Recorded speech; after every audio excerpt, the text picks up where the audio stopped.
From the School of International Service at American University in Washington, this is Big World, where we talk about something in the world that truly matters. Long gone are the days when you went into your office every weekday, saw all your coworkers in the break room, knew all about their families, and gathered around an actual water cooler to talk about what was on TV last night. Those days were already pretty much gone before 2020, and then the pandemic blasted an unfillable hole into that 1950s model. Combined with an increasingly diverse and global workforce, with people communicating in real time across multiple time zones to collaborate on the same project, and you have a recipe for miscommunication, missed meanings, missed context, and missed opportunities. So today, we're talking about how people can build trust and solid connections at work in a global workforce. I'm Kay Summers, and I'm joined by Melissa Hahn. Melissa is an intercultural trainer and consultant, and she teaches intercultural communication in SIS's online master's degree program. Her recent book is called Forging Bonds in a Global Workforce: Build Rapport, Camaraderie, and Optimal Performance no matter the time zone. Melissa, thank you for joining Big World. Thank you for having me. All right, Melissa, start off with an easy question. What time zone are you in right now? I am in the Pacific time zone. I'm in the LA area. And I'm in the Eastern time zone, so we are 3 hours apart. Would you say that the times you interact with someone at work who's in the same time zone as you are the rule or the exception at this point? They are definitely the exception. Yep, that's why we're talking. So Melissa, getting into your book includes interviews with people from various cultures to develop a practical approach to forging cross-cultural bonds in business settings. What inspired you to write this book? So there were two sources of inspiration. The first was that I was having an increasing number of students and clients coming to me and saying, all of these cultural differences and frameworks are interesting, but how do I actually feel like I belong? How do I actually establish a real, meaningful, sustainable connection? And then when I turned to find the resource for them, I couldn't find it anywhere. And so I realized that there was a need and there was also a gap in what was available. So Andy Molinsky and I decided that we would do the research ourselves and try to create this resource for people. You discuss at the start of the book this idea of the cultural differences approach, which essentially focuses on trying to avoid mistakes by recognizing differences between cultures. And you write that through research, you found that, quote, myopically focusing on differences can often get in the way of building relationships, unquote. So in broad strokes, what is the new approach you lay out in the book for building stronger cross-cultural relationships and I guess more authentic cross-cultural relationships? So I do want to emphasize that the realization that cultural differences existed was really valuable for its time because we could understand that when we, for example, were going into Europe with the Marshall Plan and we were encountering all these differences, they weren't personal, they were just cultural. And I think that was really helpful. The difficulty that we're having now is that we're not just working with one culture at a time, we're working with possibly dozens of cultures at a time. And keeping track of all of the differences and cataloging them and retrieving them has really taken on a cognitive load to the point where it's not actually useful. The other challenge I'm seeing is that understanding a culture in a broad, abstract sense is really intellectually interesting. It can help us comprehend things, but it doesn't necessarily help us to interact effectively with the real life person in front of us. And I think that that's especially true in a global work and an international relations context, where the very people who choose to go into those professional environments actually may not be typical of their home countries. And so what we want to do is help people understand that culture is an influence and cultures can be different, but there often are many, many overlaps, and we want to try to harness those areas of overlap so that we can form a bond with that particular person. I think that's so important because I do think a lot of the discourse around the global workforce and how we work together has to do with understanding broad swaths of a culture, understanding it at a 50,000 foot level, understanding another culture as almost a monoculture, that all the rules that you are learning would apply to everyone from that country. And of course, that's not true. That's not true here. It's not true anywhere. You mentioned when you're talking to people in international relations who kind of maybe already feel like they have a lot of competence here. How do you help them to understand that there is cultural competence and then there is an interpersonal part of it that is both different and the same? So, it's interesting watching the evolution of how we approach culture. And I think certainly several decades ago, we might have, at least from the US, seen more of a my way or the highway, the US American way is the best way. So, just do it. Now I'm actually seeing less of that. And I'm seeing instead an attempt by people to use some of our domestic diversity discourse as a way to try to understand international relations. And sometimes it works, sometimes it doesn't. But I think it's creating a labyrinth for people and they're getting lost in it. And what we're trying to do is say, you actually don't have to get a PhD in culture. What you need to do is sort of return to the basic interpersonal skills that you may already know. And by following what we call the 6 Ps, there's 6 different aspects of the relationship building code. By looking at the process by which we can connect across differences or, in alignment with similarities, but by looking at the process for building a relationship and figuring out how to engage, knowing what to look for, knowing the range of different sort of norms within lots of different countries, and being able to deploy different strategies in light of what you're observing in real time, we think that's the essential skill rather than trying to memorize lists of do's and don'ts.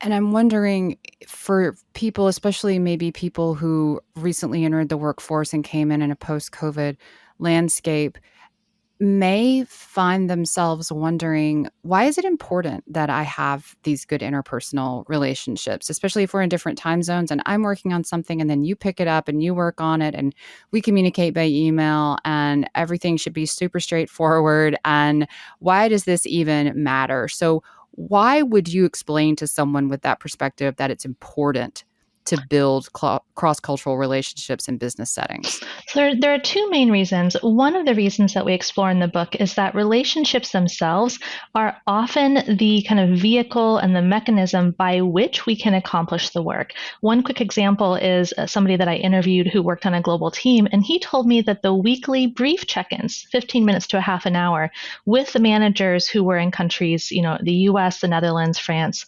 Malaysia, and China, those quick check-ins were the opportunity not only to get to know each other, but when his colleagues would actually share information like, oh, just a reminder, everybody, it's Ramadan next week. Our factory is going to be closed. Just a reminder, we have spring break in France. My family is going to the Alps. We'll be skiing. We won't be in the office. The relationship in the sense of knowing somebody, the sense of having a feeling that you're invited to share that information wasn't just like a warm, fuzzy, we're all getting along kind of, goal. It was actually the only way that he would have been privy to that information about what was going on with the teams in other locations. And he told me that if he hadn't had the relationships that he did, he wouldn't have been able to have done his job. And he was an engineer, so he was very science and math oriented. The second reason, though, that I think relationships are important, and this might seem a little bit paradoxical, is that there is no universal standard or norm for how relationships are treated in the workplace. So if you sense that relationships are not a big part of your job right now, you might not be wrong. It might be that in your particular setting, your particular situation with those particular people, maybe everybody is fine just accomplishing the tasks and you don't have a lot of interaction. That may be working for you. But that doesn't necessarily translate to the next project you're going to be on or the next organization you're going to work for, with people who are going to be having different personalities, different cultural backgrounds, and working in different professional contexts. So I think recognizing that, yes, sometimes work is just about the tasks. I think we can say that that can sometimes be true, especially in cultures that are more task-oriented. But if we're going to be working with a revolving set of cultures, which is often the case in international relations and global business, we want to be able to adapt and pivot to the new reality that we're facing on the next project and the next team, rather than getting stuck in a rut of what we believe to be true.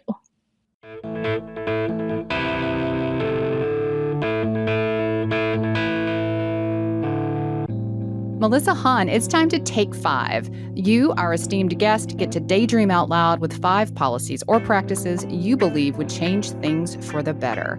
Saying you want to build cross-cultural relationships is easy.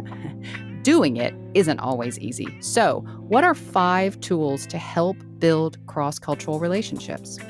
One of them right off the bat might sound a little surprising, but that's that you need to bring yourself to the table. In our book, we ask if you aren't being yourself in a cross cultural relationship, then who exactly is the other person getting to know? So, yes, we can dial ourselves up or dial ourselves back or make modifications, but we want to realize that we are part of the equation, and cross cultural relationships do not depend on us sort of being self effacing or erasing ourselves altogether. Second, I would say that you really want to cultivate your curiosity. Of course, we don't want to be exoticizing or otherizing other people, but there's a lot of room to just express interest in each other as human beings. I would also say to listen, to connect when people are sharing with you about who they are and where they come from and what their goals are for the project that you're working on together. The last 2 things I'll share are that conversational styles and small talk styles can vary, so you want to be thinking about how you can have a flexible range of ways that you can engage in conversation depending on the person that you happen to be talking to. Every culture has a way to get to know people and to establish rapport. If it's not the way you're used to, you can look for ways that you can scooch a little bit one way or the other way to try to be more in alignment with the person that you're talking to.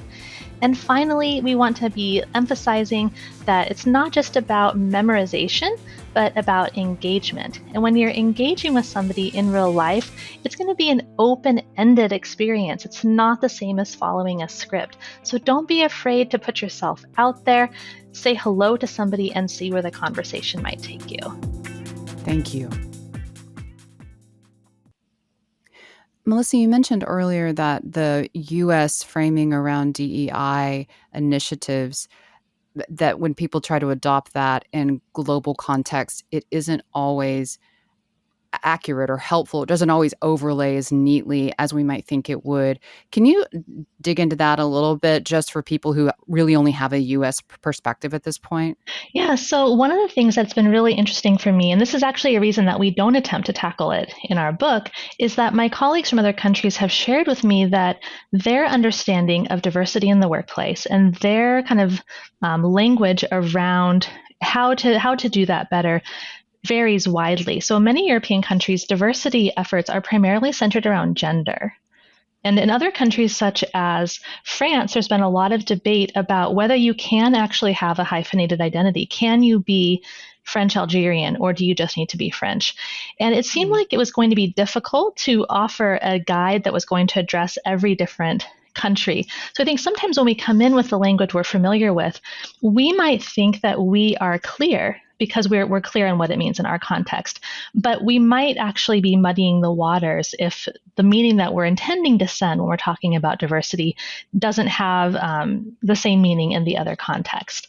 The other thing that I'm seeing, though, that sometimes happens is that people have absorbed the language that we're using here in the US, and they're often feeling pressure to make sure that they get it out there, that they're on the right page. They know all the vocabulary.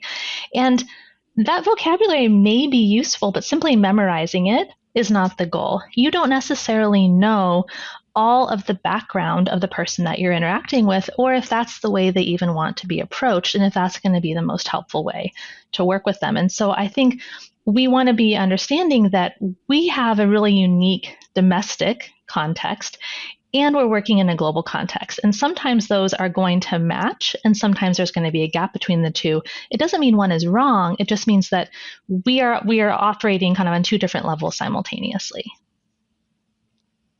Yeah, it means that to be truly culturally competent, you have to acknowledge that another culture may approach the ideas of diversity differently than we do. Absolutely. And they might be in Yeah. different stages. You know, the US has been a much Mhm. more diverse country for a much longer time. And so we might be at a different point in addressing what that means for us. And that may not translate so neatly to where another country may be in their stage of grappling with all of these domestic issues. Melissa, last question. For someone who wants to form more authentic cross cultural relationships, where should they start? One of the best things you can do is to put yourself in situations where you're going to have real world, hands on practice navigating these moments that feel a little bit awkward. I know it's the last thing that people want to do because they're hoping that they can avoid those feelings of being awkward.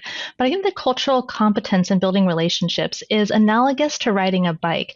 You can read about the theory of riding a bike, but really what you need to do is get on the bike and even tip over a few times. The same is true when it comes to building relationships across cultures.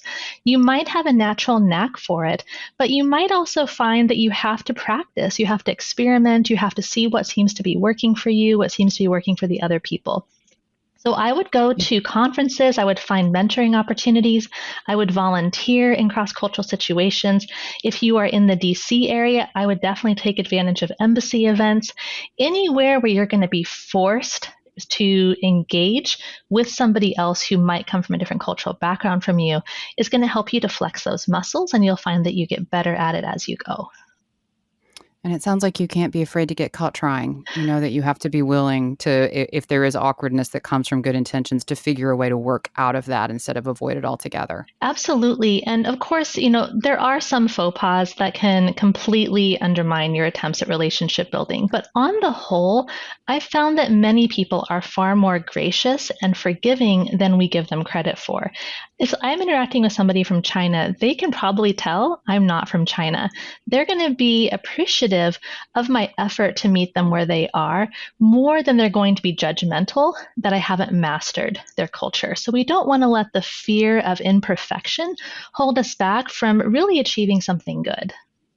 Melissa Hahn, thank you for joining Big World and talking about cross-cultural and intercultural relationships at work. It's been a pleasure to speak with you. Thank you so much. Thank you. Big World is a production of the School of International Service at American University. Our podcast is available on our website, on Apple Podcasts, Spotify, wherever else you listen to podcasts. If you leave us a good rating or a review, and please do, it'll be like beating jet lag on a transatlantic flight. Our theme music is It Was Just Cold by Andrew Codeman. Until next time.